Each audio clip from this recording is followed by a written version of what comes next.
बेकार तो कभी गलत काम नहीं करता, वरना वो हामी ही ना पड़ता, ब्राइट ने कहा तो जैकी ने इस बात में सर हिला दिया। इमरान दानिशमंद दिल के ऑपरेशन रूम में दाखिल हुआ तो ब्लैक जीरो एहतरामन उठकर खड़ा हो गया। बैठो, रस्मी सलाम दुआ के बाद इमरान ने कहा और खुद भी अपनी मखसूस कुर्सी पर बैठ गया। आप कुछ थके हुए से दिखाई दे रहे हैं, ब्लैक जीरो ने कहा। हाँ, जो कुछ मैं देख कर आ रहा हूँ उसने मुझे जहनी तौर पर थका दिया है, और तुम्हें मालूम है कि जहनी थकावट जिस्मानी थकावट से कहीं ज्यादा मौसर होती है। इमरान ने कहा, क्या आप लेबोरेटरी की बात कर रहे हैं? ब्लैक जीरो ने कहा, हाँ, लेबोरेटरी बाहर से मुकम्मल तौर पर बंद थी, इसे मखसूस आलात से खोला गया और हम सिक्योरिटी ऑफिस में पहुंच गए। वहां डॉक्टर सलामत के साथ साथ सिक्योरिटी के 4 अफराद की लाशें पड़ी हुई थी। सप्लाई रूम का महसूस मैकेनिज्म टूटा हुआ था। इसके जरिए हम लेबोरेटरी में गए तो वहां लेबोरेटरी इंचार्ज डॉक्टर बशीर और इसके साथियों की लाशें पड़ी मिली। इंतहाई कीमती मशीनरी को गोलियां मारकर तबाह कर दिया गया था। अलबत्ता वहां फोन सही था। लाशों की हालत देखकर अंदाजा होता था कि ये होलनाक वाकई 4-5 रोज पहले का है। अगर हम खसूसी तौर पर इस लेबोरेटरी में ना जाते तो न जाने कितने रोज इस बारे में पता ही ना चलता, इमरान ने जवाब देते हुए कहा। और इससे पहले कि मजीद कोई बात होती, फोन की घंटी बज उठी तो इमरान ने हाथ बढ़ाकर रिसीवर उठा लिया। उसकी आदत थी कि जब वो ऑपरेशन रूम में मौजूद होता तो तमाम कॉलें होती ही सुना करता था। X2, इमरान ने X2 के मखसूस लहजे में कहा। सुलेमान बोल रहा हूँ, साहब हैं यहाँ। दूसरी तरफ से सुलेमान की आवाज सुनाई दी तो इमरान के साथ साथ ब्लैक जीरो भी बेख्तियार चौंक पड़ा। क्या बात है सुलेमान, क्यों यहाँ फोन किया है? अभी तो मैं फ्लैट से आ रहा हूँ, इमरान ने इस बार अपने असल लहजे में बात करते हुए कहा। साहब, फ्लैट पर मिसाइल फायर किए गए हैं, दूसरी तरफ से सुलेमान ने जवाब दिया तो इमरान के साथ साथ ब्लैक जीरो भी चौंक पड़ा। आपके जाने के कुछ देर बाद कॉल बेल बजी तो मैंने दरवाजे पर जाकर पूछा तो बाहर से आपका नाम पूछा गया। लहजा अजनबी था। मैंने दरवाजा खोला तो सामने एक लंबे कद और फैले हुए जिस्म का आदमी खड़ा था। उसकी आंखें तेज सुर्ख रंग की थी। इस आदमी से मैंने पूछा कि क्या मैं इमरान हूं, तो मैंने इस बात पे सर हिला दिया। तो इसने पूछा, जो कि इसका बास तुमसे मिलना चाहता है, इसलिए वो मालूम करना आया है। और साथ ही वो मुड़कर तेजी से सीढ़ियां उतरता चला गया। इसने ओवरकोट पहना हुआ था और जब वो सीढ़ियां उतर रहा था तो मुझे शक पड़ा कि इसने ओवरकोट के अंदर कोई बड़ी गन छुपाई हुई है। मैं इसके पीछे सीढ़ियों में गया तो वो आदमी सड़क क्रॉस करके सामने खड़े 2 आदमियों की तरफ बढ़ रहा था। इन दोनों ने भी ओवरकोट पहने हुए थे। इस आदमी ने इनके करीब जाकर कोई बात की तो इन दोनों ने इस बात में सर हिलाए और फिर वो तीनों सड़क क्रॉस करने लगे, लेकिन सड़क पर ट्रैफिक ज्यादा थी इसलिए वो रुक गए। मैं इन तीनों की पोजीशन देकर वापस अंदर आया और मैंने फ्लैट का खसूसी निजाम ऑन कर दिया और अकबी दरवाजे से निकलकर अकबी बाग में चला गया और वहां से साइड गली में आ गया तो मैंने सड़क से 3 मिसाइलों को फ्लैट से टकरा कर नीचे गिरते देखा। फिर 3 मिसाइल और फायर किए गए, लेकिन वो भी ना फट सके और बाग में गिर गए और फिर खामोशी छा गई। मैं दौड़कर मेन रोड पर आ गया तो मैंने इन तीनों आदमियों को दौड़कर सड़क क्रॉस करके नीले रंग की कार में बैठते हुए देखा और फिर ये कार हासी तेज रफ्तारी से दौड़ती हुई आगे बढ़ गई। लोग फ्लैट के करीब इकट्ठे हो गए। मैं भी अकबी दरवाजे से वापस फ्लैट में आ गया और फिर मैं सीढ़ियां उतरकर नीचे आया तो वहां पुलिस भी पहुंच चुकी थी। उन्होंने मिसाइल अपने कब्जे में कर ली। मुझसे पूछगिछ की तो मैंने आपका नाम बताया और अपने आप को ला इल्म बताया तो पुलिस आपका नाम सुनकर वापस चली गई। अगर हिफाजती निजाम ऑन ना होता तो इस वक्त फ्लैट यकीनन मुकम्मल तौर पर तबाह हो चुका होता। सुलेमान ने तेज तेज लहजे में सारी तफसील बताते हुए कहा, लेकिन जो कुछ उन्होंने किया और जिस अंदाज में किया है ये तो इंतहाई हमाकत है। दिन के वक्त इस तरह खुलेआम मिसाइल फायर करना और फिर पहले तसल्ली करना कि मैं फ्लैट में मौजूद हूँ या नहीं। अगर उनका मकसद मुझे हलाक करना होता तो जैसे ही तुमने इस बात में सर हिलाया तो वो तुम पर फायर खोल देते, और अगर वाकई उनका मकसद मुझे इस अंदाज में हलाक करना था कि साथ ही फ्लैट भी तबाह हो जाए तो वो ये काम रात को ज्यादा मौसर तौर पर कर सकते थे। इमरान ने हैरत भरे लहजे में कहा, मैं क्या कह सकता हूँ साहब, शायद उनको आपके बारे में मालूम हो गया होगा कि आप भी उनके तरह के हैं। दूसरी तरफ से बड़े मुसम्मे से लहजे में कहा गया तो इमरान बेख्तियार खिलखिलाकर हंस पड़ा। लेकिन मुलाकात तो इनकी तुमसे हुई है और तुमने भी इस बात में सर हिला दिया था। बहरहाल तुम इन तीनों का हुलिया और कार के बारे में बता दो, इमरान ने मुस्कुराते हुए कहा। तो दूसरी तरफ से एक आदमी का तफसीली हुलिया और दूसरे का सरसरी सा हुलिया बता दिया गया। कार के बारे में सुलेमान सिर्फ मॉडल, रंग और कंपनी का नाम ही बता सका था। तुम फ्लैट को ताला लगाकर कोठी पर चले जाओ। अम्मा भी से मेरे बारे में यही कहना कि मैं शहर से बाहर गया हुआ हूँ, इसलिए तुम कोठी से आ गए हो, इमरान ने कहा। मेरी वापसी कब होगी, सुलेमान ने पूछा। जब तक ये ग्रुप पकड़ा नहीं जाता, इमरान ने कहा। तो फिर मैं गाँव क्यों ना चला जाऊँ, क्योंकि मैं वैसे ही झूठ नहीं बोलता और फिर आपकी खातिर, सुलेमान ने कहा। तो दूसरी तरफ बैठा हुआ ब्लैक जीरो बेख्तियार मुस्कुरा दिया। ठीक है, चले जाओ, इमरान ने कहा और इसके साथ ही इसने क्रैडल दबाया और फिर टून आने पर इसने नंबर प्रेस करने शुरू कर दिए। स्पेशल अस्पताल राब्ता कायम होते ही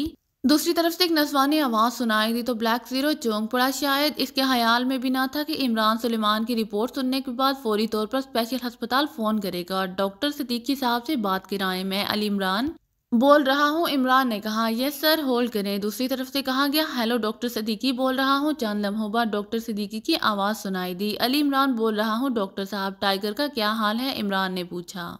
वो आप पहले से बहुत बेहतर है, डॉक्टर सिद्दीकी ने जवाब दिया। अल्हम्दुलिल्लाह, लेकिन इसे आप कब छुट्टी दे रहे हैं अस्पताल से? इमरान ने पूछा। मेरा ख्याल है कि इसे 2-4 रोज और रहना चाहिए, डॉक्टर सिद्दीकी ने कहा। मुझे एक काम के सिलसिले में इसकी ज़रूरत पड़ गई है, लेकिन मैं ये भी नहीं चाहता कि इसकी तबीयत फिर बिगड़ जाए, इमरान ने कहा। ओ सॉरी इमरान साहब, अभी 2-4 रोज मजीद इंतजार कर लें, ये ज्यादा बेहतर है, डॉक्टर सिद्दीकी ने गोलमोल सा जवाब देते हुए कहा। ठीक है, इससे बात तो करवा दें, इमरान ने कहा। मैं एक नंबर बता देता हूँ, आप इस नंबर पर 10 मिनट बाद फोन कर लें, डॉक्टर सिद्दीकी ने कहा और साथ ही एक नंबर बता दिया। आप टाइगर से इस ग्रुप के बारे में मालूम करना चाहते हैं? ब्लैक जीरो ने कहा। हाँ, वो इन्हें यकीनन जानता होगा, इस कदर दिलेरी से वारदात करने वाले कोई आम मुजरिम नहीं हो सकते, इमरान ने जवाब दिया। लेकिन उन्होंने किसकी ईमा पर यह हरकत की है? ब्लैक जीरो ने कहा। अब ये तो वही बता सकते हैं, बज़ाहिर तो कोई ऐसा ग्रुप नजर नहीं आ रहा जो इस अंदाज में कार्रवाई करने के बारे में सोचे, इमरान ने कहा। तो ब्लैक जीरो ने इस बात पे सर हिला दिया। इमरान साहब, सुलेमान ने ऐसी क्या बात की थी कि आप बेख्तियार हंस पड़े थे? वो बात जब इसने कहा कि इन्हें आपके बारे में मालूम होगा कि आप भी उनकी तरह के हैं,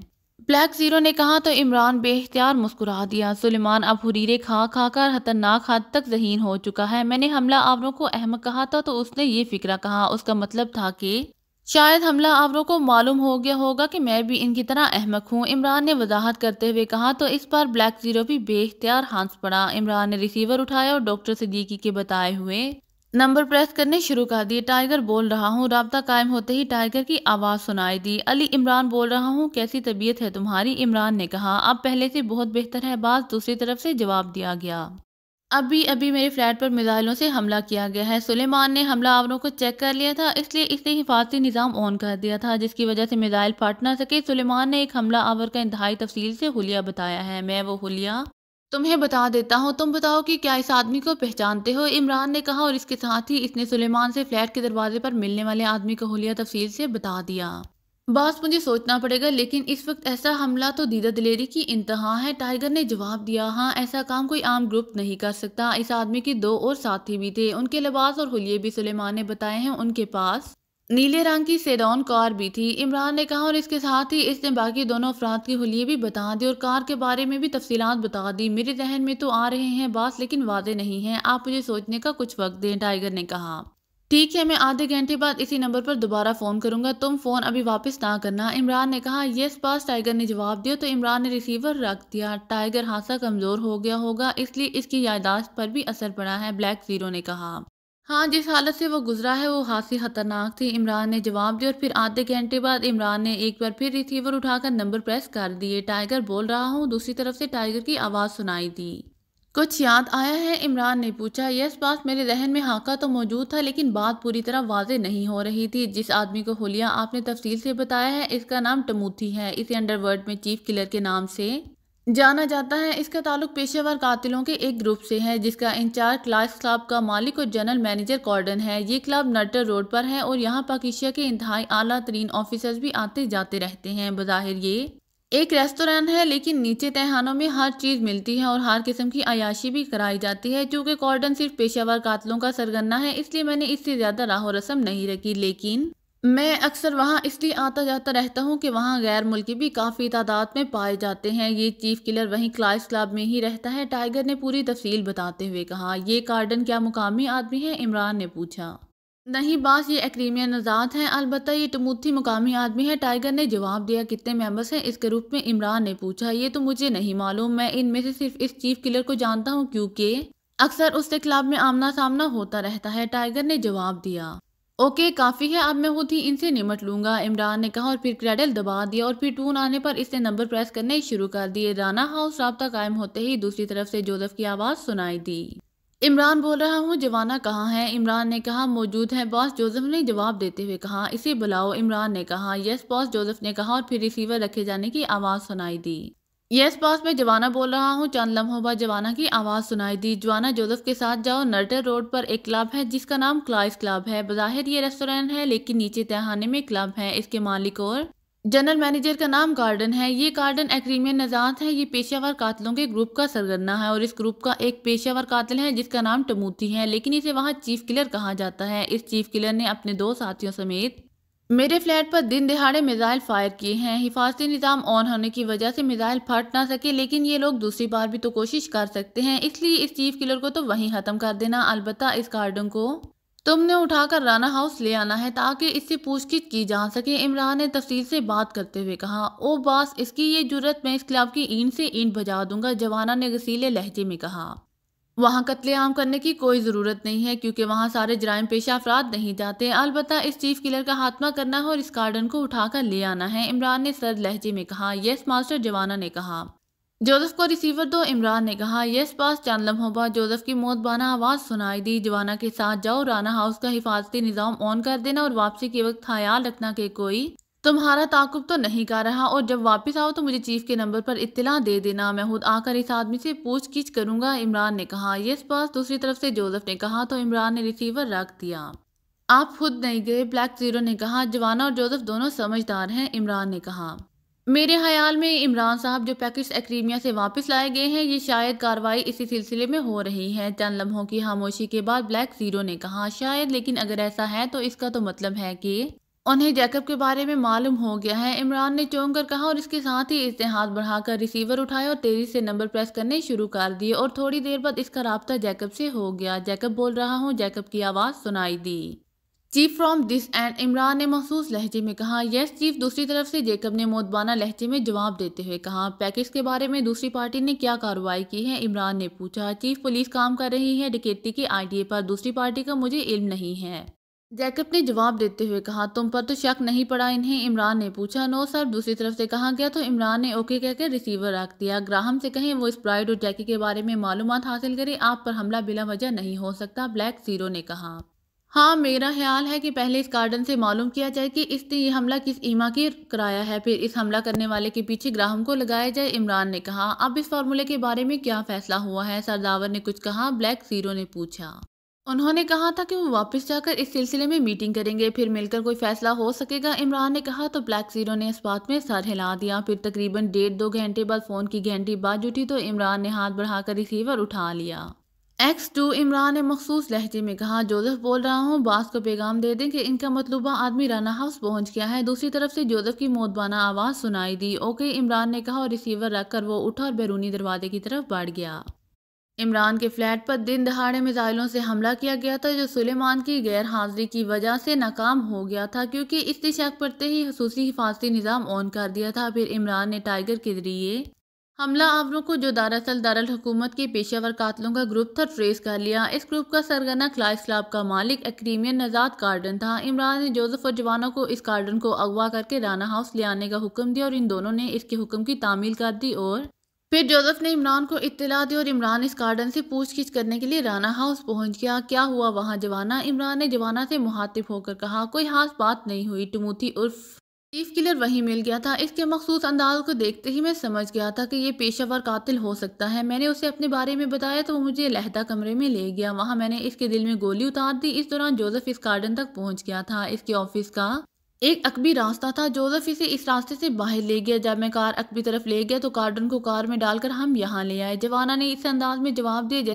जैसे उसे इस काम में लुत्फ ना आया हो। इस गार्डन का पूरा ग्रुप है, मैं इससे अपने मतलब की बातें पूछता हूँ, फिर तुम जानो और गार्डन और इसका ग्रुप जाने, इमरान ने कहा। तो जवाना के चेहरे पर यकलहत चमक सी आ गई। थैंक यू मास्टर, आप इजाज़त दें तो मैं दारुल हुकूमत में ऐसे तमाम ग्रुपों का खात्मा करा दूँ, जवाना ने मुस्कुराते हुए कहा।